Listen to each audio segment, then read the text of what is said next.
রাজধানী সহ সারা দেশে স্বৈরাচারের দোসররা অস্থিরতা তৈরি করছে বলে মন্তব্য করেছেন বিএনপির ভারপ্রাপ্ত চেয়ারম্যান তারেক রহমান। এ বিষয়ে সবাইকে সতর্ক থাকার আহ্বান জানিয়েছেন তিনি। মঙ্গলবার বিকালে সিলেটে এক প্রশিক্ষণ কর্মশালায় ভার্চুয়ালি যুক্ত হয়ে তিনি এসব কথা বলেন। জনগণের অর্থ সম্পদ লুটতরাজ করে যারা ফেলে পড়বে বড়।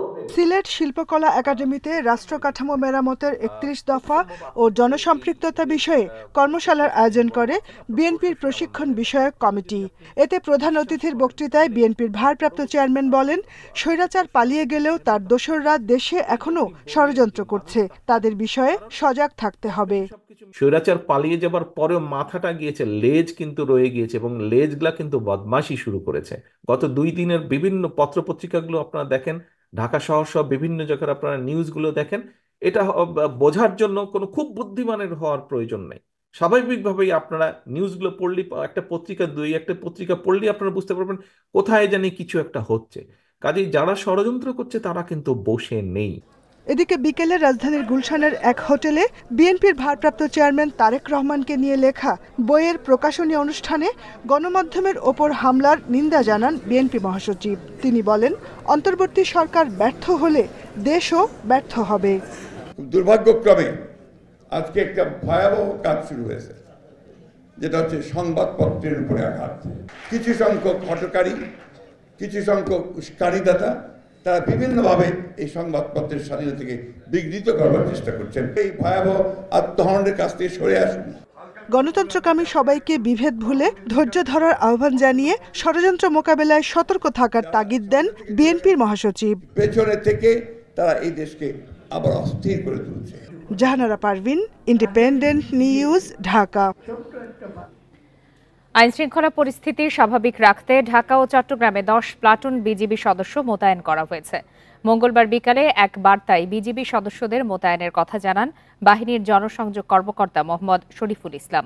এতে বলা হয়, রাজধানীর শাহবাগ, মৎস্য ভবন ও হোটেল ইন্টারকন্টিনেন্টাল এলাকায় 4 প্লাটুন বিজিবি সদস্য মোতায়েন করা হয়। প্রতিটি প্লাটুনে 30 জন সদস্য আছেন। এর আগে সোহরাওয়ার্দী কলেজ, কবি নজরুল কলেজের শিক্ষার্থীদের সঙ্গে ডক্টর মাহবুবুর রহমান মোল্লা কলেজের শিক্ষার্থীদের সংঘর্ষকে কেন্দ্র করে সোমবার আইনশৃঙ্খলা পরিস্থিতি নিয়ন্ত্রণে রাজধানীর যাত্রাবাড়ি, ড্যামরা এলাকায় 6 প্লাটুন বিজিবি মোতায়েন করা হয়। একই সঙ্গে চট্টগ্রাম মহানগরীতেও 6 প্লাটুন বিজিবি সদস্য আইনশৃঙ্খলা পরিস্থিতি স্বাভাবিক রাখতে দায়িত্ব পালন করবে।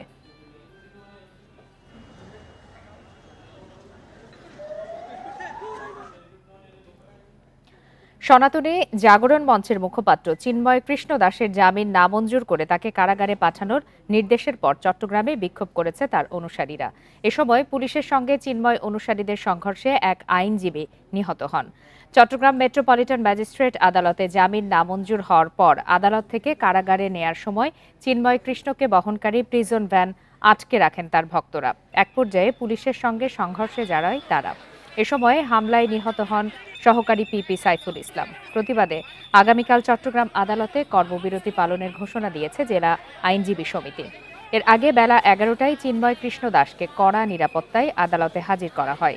2 দফা শুনানি শেষে আদালত তার জামিন নামঞ্জুর করে কারাগারে পাঠানোর নির্দেশ দেয়। তবে ধর্মীয় বিধি অনুযায়ী তার খাবারের ব্যবস্থা ও কারাগারে ডিভিশন সুবিধা দেওয়ার নির্দেশনাও দেওয়া হয়েছে।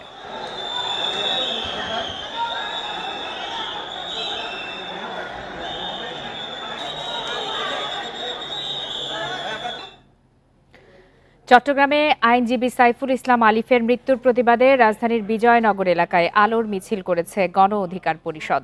এ সময় তারা বুধবারের মধ্যে ইসকন নিষিদ্ধের দাবি জানান। বক্তারা বলেন, ইসকন কোনো ধর্মীয় সংগঠন নয়।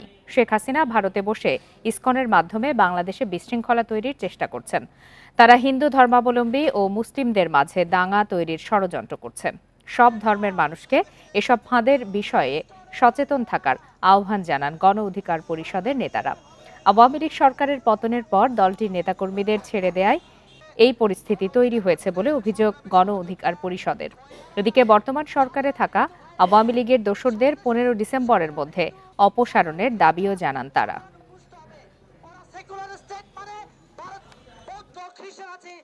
আমাদেরকে ভাইয়ে ভাইয়ে ঝগড়া লাগিয়ে ভারত বিশাল একটা সুবিধা নেওয়ার চেষ্টা করছে। আওয়ামী সন্ত্রাসীকে গ্রেপ্তার করে তারা জেলখানায় রাখতেন, তাহলে এই ষড়যন্ত্রের মুখোমুখি হতো না। অগ্রগতি ইসকনকে আগামী 24 ঘন্টার মধ্যে নিষিদ্ধ ঘোষণা করতে হবে। ভারতীয় আগ্রাসনকারীদের সাথে এবং আওয়ামী চক্রান্তকারীদের সাথে যে কোনো ধর্মের লোক রাস্তায় নামবেন, 10 বার চিন্তা করবেন আপনি কি করছেন। সব বাংলাদেশি নাগরিক দেশপ্রেমিক হন, আপনার দেশকে পাহারা দিন, সজাগ থাকুন, অন্যথায় আপনার স্থান অন্য জায়গায় আপনি খুঁজে নিন। চিন্ময় দাসের গ্রেপ্তারকে কেন্দ্র করে দেশে চলমান অস্থিরতা সৃষ্টিতে দেশি বিদেশি শক্তির ইন্ধন থাকতে পারে বলে মন্তব্য করেছেন স্বরাষ্ট্র উপদেষ্টা লেফটেন্যান্ট জেনারেল অবসরপ্রাপ্ত জাহাঙ্গীর আলম চৌধুরী। বিকালে সিলেট সার্কিট হাউসে প্রশাসনের বিভিন্ন কর্মকর্তাদের সঙ্গে মত বিনিময় সভা শেষে তিনি আরও বলেন, দেশে অস্থিতিশীল পরিস্থিতি তৈরিতে সম্প্রতি নিষিদ্ধ হওয়া দলও জড়িত থাকতে পারে। গণঅভ্যুত্থান পরবর্তী সময়ে দেশের বিভিন্ন থানা ও ফাঁড়ি থেকে লুট হওয়া অস্ত্র ও গোলাবারুদ এখনও উদ্ধার হয়নি জানিয়ে স্বরাষ্ট্র উপদেষ্টা বলেন, এগুলো উদ্ধার করা না গেলে জনগণের নিরাপত্তা হুমকির মধ্যে পড়বে। অস্ত্র উদ্ধার কাজ চলছে বলেও জানান তিনি। এছাড়া মামলার নামে নিরপরাধ কাউকে যাতে হয়রানি করা না হয় সেজন্য ব্যবস্থা নেওয়া হচ্ছে বলেও উল্লেখ করেন স্বরাষ্ট্র উপদেষ্টা।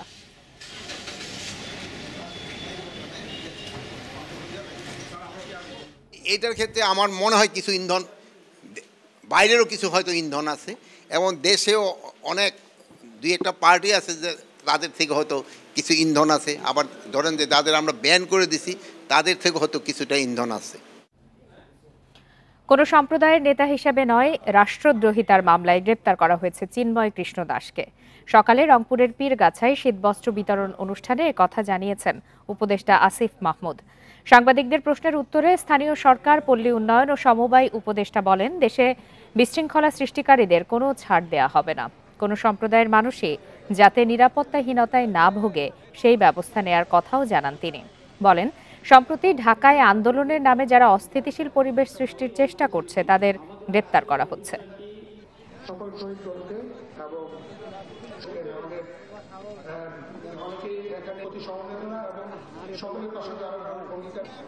গ্রেফতারের ঘটনাকে কেন্দ্র করে এখন অস্থিতিশীল পরিস্থিতি তৈরির চেষ্টা করা হচ্ছে। আমরা স্পষ্টভাবে বলতে চাই, কেউ যদি রাষ্ট্রদ্রোহের মতো ঘটনায় যুক্ত থাকে, সে যেই হোক, যত বড় নেতাই হোক, তাকে কোনো প্রকার ছাড় দেওয়া হবে না। এটা সম্প্রদায় বিবেচনায় নয়, এটা রাষ্ট্রের বিবেচনায়, রাষ্ট্রের নিরাপত্তা বিবেচনায় আইন শৃঙ্খলা বাহিনী এই ব্যবস্থা গ্রহণ করবে সামনের দিকে। রাজধানীতে শিক্ষার্থীদের মধ্যে সংঘর্ষের একাধিক ঘটনা ও সড়ক অবরোধে তৃতীয় পক্ষের ইন্ধন আছে কিনা খতিয়ে দেখা হচ্ছে। আইনশৃঙ্খলা পরিস্থিতি নিয়ন্ত্রণে প্রয়োজনে কঠোর হচ্ছে সরকার। সংকট নিরসনে প্রশাসনের শতভাগ সহযোগিতা না পাওয়ার অভিযোগ বৈষম্য বিরোধী ছাত্র আন্দোলনের। শিক্ষার্থীদের সংঘর্ষে ডক্টর মাহবুবুর রহমান মোল্লা কলেজ, শহীদ সোহরাওয়ার্দী ও কবি নজরুল সরকারি কলেজ পরিণত হয়েছে ধ্বংসস্তূপে। আহত অর্ধশতাধিক।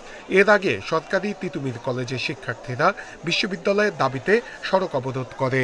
এ সময় শিক্ষার্থীরা ট্রেনে হামলা করলে বেশ কয়েকজন সাধারণ মানুষও আহত হন। এর আগে রাজধানীর সায়েন্স ল্যাব এলাকায় ঢাকা কলেজ ও সিটি কলেজের মধ্যে সংঘর্ষ হয়। শিক্ষা গবেষকরা বলছেন, শিক্ষার্থীরা নানা ধরনের সংঘর্ষে জড়ালেও শিক্ষা মন্ত্রণালয়ের তেমন তৎপরতা দেখা যাচ্ছে না। দুর্বল প্রশাসনের সুযোগ নিয়ে এসব ঘটনা ঘটছে। দায়টা দিব যারা এই শিক্ষা মন্ত্রণালয়ের দায়িত্বে আছেন, রাষ্ট্র পরিচালনার দায়িত্বে আছেন, এই দায়টা তাদেরকে নিতে হবে। তারা যতই বলুক যে আমরা চেষ্টা করেছি, আমি মনে করি যে পরিপূর্ণভাবে তারা চেষ্টা করেননি, কিংবা চেষ্টার ঘাটতি আছে, অথবা তারা ভুল চেষ্টা করেছেন ভুল জায়গায়। যে চাচ্ছে সেই সড়ক বন্ধ করে আন্দোলন করছে, এতে করে বিপন্ন হচ্ছে জনজীবন। সাধারণ মানুষ বলছে, এসব বিষয়ে সরকারকে কঠোর হতে হবে। বৈষম্য বিরোধী ছাত্র আন্দোলন বলছে, প্রশাসনের ভেতরে অনেকেই সরকারকে সহায়তা করছেন না।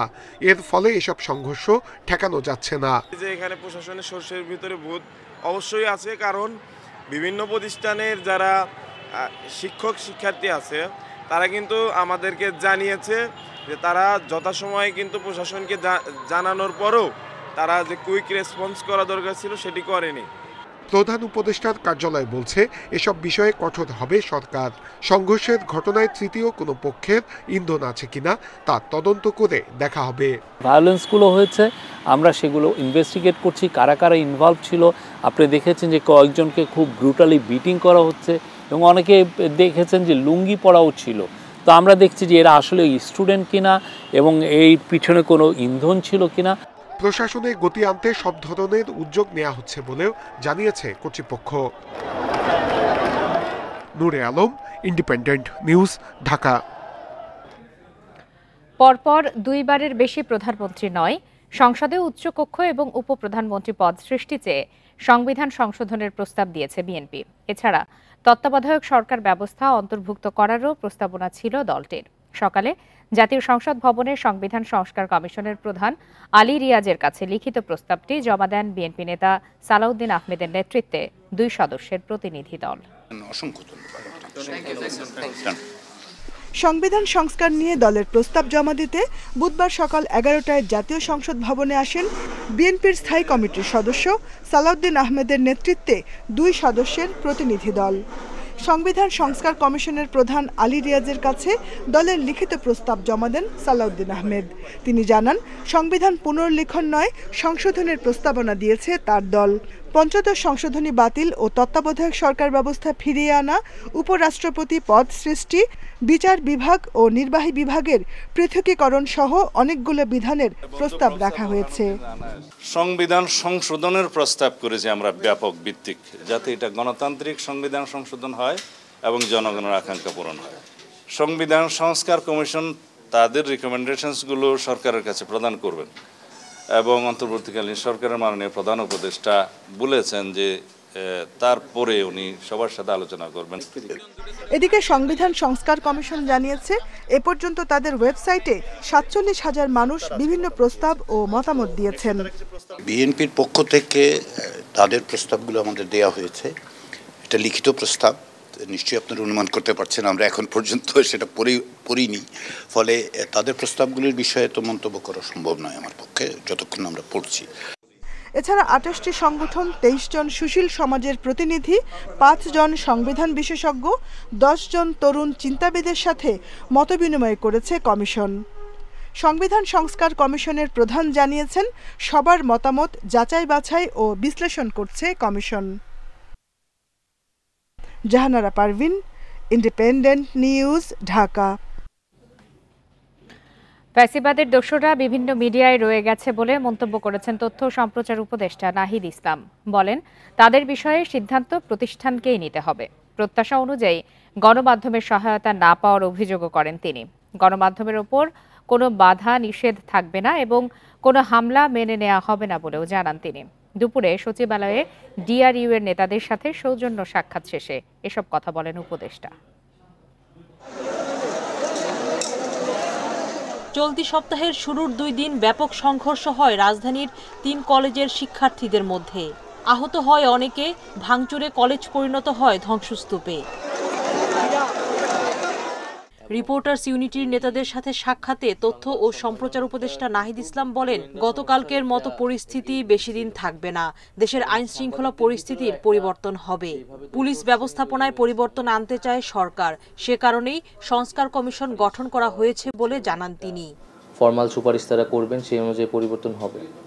এখন আপনাকে আমাদের সবাইকে বুঝতে হবে যে আমরা একটা বিপ্লব পরবর্তী একটা পরিস্থিতির মধ্যে আছি এবং বিপ্লবের মধ্য দিয়ে কিন্তু ল অ্যান্ড অর্ডারের ব্রেক হয়। ফলে নতুন করে আবার ল অ্যান্ড অর্ডারটা তৈরি হইতে কিছুটা সময় আসলে লাগে।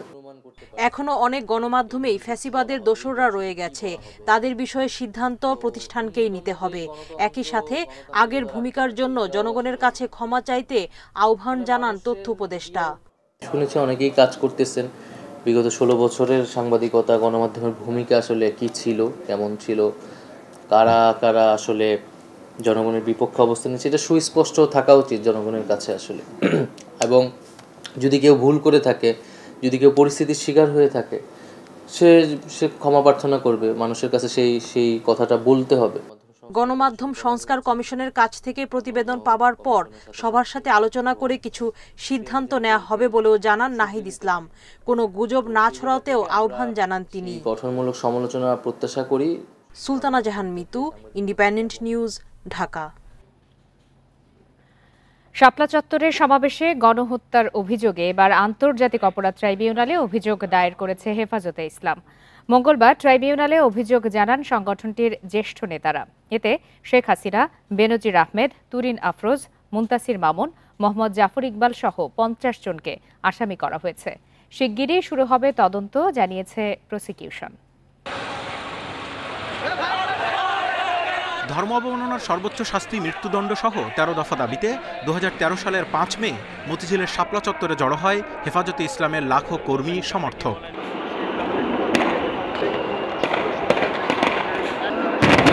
তাদেরকে সরিয়ে দিতে গভীর রাতে বিদ্যুৎ বিচ্ছিন্ন করে যৌথ অভিযান চালায় পুলিশ, র্যাব ও বিজিবি। এতে বহু নেতাকর্মী হতাহতের অভিযোগ সংগঠনটির। ১১ বছর পর মঙ্গলবার সেই হত্যাকাণ্ডের বিচার চেয়ে আন্তর্জাতিক অপরাধ ট্রাইব্যুনালে অভিযোগ দায়ের করেছে হেফাজতে ইসলাম। আসামি করা হয়েছে শেখ হাসিনা, সাবেক স্বরাষ্ট্রমন্ত্রী মহিউদ্দিন খান আলমগীর, অধ্যাপক মুন্তাসির মামুন, অধ্যাপক জাফর ইকবাল, সে সময়কার ডিএমপি কমিশনার বেনজির আহমেদ, তুরিন আফরোজ সহ ৫০ জনকে। এক প্রধানমন্ত্রী সংসদে দাঁড়ায় বক্তৃতায় বলেছিলেন ১,৫৪,০০০ না কত গুলি চালানো হয়েছে। এবার আপনারাই চিন্তা করেন এত গুলি চালানোর পরে কত হতাহত হতে পারে। এবং আন্তর্জাতিক অনেক মিডিয়া ট্রাকে লাশ নিয়ে যাচ্ছে, সেটাও ওই সময় ভিডিও ফুটেজে আসছে, বিভিন্ন টেলিভিশনে দেখানো হয়েছে। স্বাধীনতা পরবর্তী এই ৫৩ বছরে ১৩ সালের ৫ই মে এক ভয়াবহ নারকীয় হত্যাকাণ্ডের দিন। এটি বাংলাদেশের মানুষের জন্য, বাংলাদেশের ইতিহাসের জন্য একটি অভিশপ্ত দিন।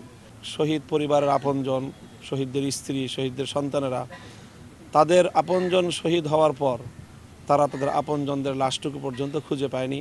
হেফাজতের সমাবেশে র্যাব পুলিশের চালানো হত্যাযজ্ঞের অভিযোগ আন্তর্জাতিক অপরাধ ট্রাইব্যুনাল আইন ১৯৭৩ অনুসারে বিচার চলতে বাধা নেই বলছেন প্রসিকিউটররা। প্রসিকিউশন টিম আমরা সেটা নিয়ে গবেষণা করেছি, আইন পর্যালোচনা করে দেখেছি যে এই ঘটনাটি আন্তর্জাতিক অপরাধ ট্রাইব্যুনালের আইনেই একটি অপরাধ। সে মর্মে আমরা একটি লিখিত প্রতিবেদন তদন্ত সংস্থায় পাঠিয়ে দিই। হেফাজতের সমাবেশে হত্যার ঘটনার অভিযোগগুলো একটি মামলায় অন্তর্ভুক্ত করে ট্রাইব্যুনালে বিচার প্রক্রিয়া চলবে, জানিয়েছে prosecution. Jahidul Bashar, independent news, Dhaka. সারা দেশে শিক্ষার্থীদের মধ্যে বিরোধ সৃষ্টির পাঁয়তারা চলছে বলে দাবি করেছেন বৈষম্য বিরোধী ছাত্র আন্দোলনের নেতারা। জাতীয় ঐক্যে ভাটা পড়লেও যে কোনো ষড়যন্ত্র রুখে দিতে সংহতি প্রতিষ্ঠার ঘোষণা দিয়েছেন তারা। রাজধানীতে বিকালে দুটি শিক্ষা প্রতিষ্ঠানের ছাত্রদের নিয়ে জাতীয় ছাত্র সংহতি সপ্তাহের কার্যক্রমে এই প্রত্যয় জানান সমন্বয়করা। ৭ কলেজে শিক্ষার্থীদের আন্দোলনের রেশ না কাটতেই তুচ্ছ ঘটনা নিয়ে সায়েন্স ল্যাব এলাকায় সংঘর্ষে জড়ান ঢাকা ও সিটি কলেজের শিক্ষার্থীরা। এরপর ভুল চিকিৎসায় ছাত্র মৃত্যুর অভিযোগে ভাঙচুর, হামলা, পাল্টা হামলা চলে রাজধানীর ৩ কলেজে। শিক্ষা প্রতিষ্ঠান রূপ নেয় রণক্ষেত্রে, রক্তাক্ত হন ছাত্ররা। শৃঙ্খলা ফেরাতে সোমবার বিভিন্ন ছাত্র সংগঠনের সঙ্গে বৈঠক করে বৈষম্যবিরোধী ছাত্র আন্দোলনের নেতারা। ছাত্র সংহতি সপ্তাহ পালনের মাধ্যমে নৈরাজ্য বন্ধের ঘোষণা দেন তারা। একটি মহল গণ অভ্যুত্থানের চেতনায় বিভক্তি তৈরির পায়তারা করছে বলে অভিযোগ করেন ছাত্র নেতারা। মঙ্গলবার বিকেলে ঢাকা পলিটেকনিক ইনস্টিটিউট ও বাংলাদেশ টেক্সটাইল বিশ্ববিদ্যালয়ের ছাত্রদের সঙ্গে মতবিনিময় শেষে একথা বলেন সমন্বয়করা। দেশি বিদেশি শক্তি আমাদের ছাত্র সমাজকে কলঙ্কিত করার চেষ্টা করছে, এদেরকে বিভাজিত করার চেষ্টা করছে। সেই বিভাজন, তাদের সেই সকল ষড়যন্ত্র প্রতিহতের জন্যই মূলত হচ্ছে বাংলাদেশের সকল ক্রিয়াশীল ছাত্র সংগঠন যারা ফ্যাসিবাদের বিরুদ্ধে অবস্থান নিয়েছিল প্রত্যেকে ঐক্যবদ্ধভাবে সিদ্ধান্ত নিয়েছে সকলে একসাথে এই ধরনের অপকৌশল প্রতিহত করে দিবে। ফ্যাসিবাদের দোসররা শিক্ষার্থীদের মধ্যে বিরোধ সৃষ্টির চেষ্টা করছে জানিয়ে তা নস্যাতের ঘোষণা ছাত্র নেতাদের। বৃহত্তর জায়গা থেকে পুরো বাংলাদেশের যে গণ অভ্যুত্থান, জন আকাঙ্ক্ষা, সেই জন আকাঙ্ক্ষা বিরোধী একটি চক্রান্ত এবং সেই চক্রান্তকে থামিয়ে দিতে, সেই চক্রান্তকে দূর করতে বাংলাদেশের ছাত্র জনতাকে আবারও যে জাতীয় ঐক্য ছিল সেই জাতীয় ঐক্যের মাঝে যে ভাটা পড়েছে তা আবার পুনর্গঠনের সময় এসেছে। ছাত্রদের মধ্যে ঐক্য ফেরাতে সপ্তাহ জুড়ে সারা দেশের বিভিন্ন শিক্ষা প্রতিষ্ঠানে যাওয়ার ঘোষণা বৈষম্য বিরোধী ছাত্র আন্দোলনের। Adilur Rahman, independent news, Dhaka. আর এই ছিল আজকের বিরতিহীন রাত ৯টায় বাংলাদেশে। ইন্ডিপেন্ডেন্ট টেলিভিশনের সব খবরের আরো বিস্তারিত জানতে চোখ রাখুন ফেসবুক, ইউটিউব আর এক্সে। ধন্যবাদ এতক্ষণ সাথে থাকার জন্য।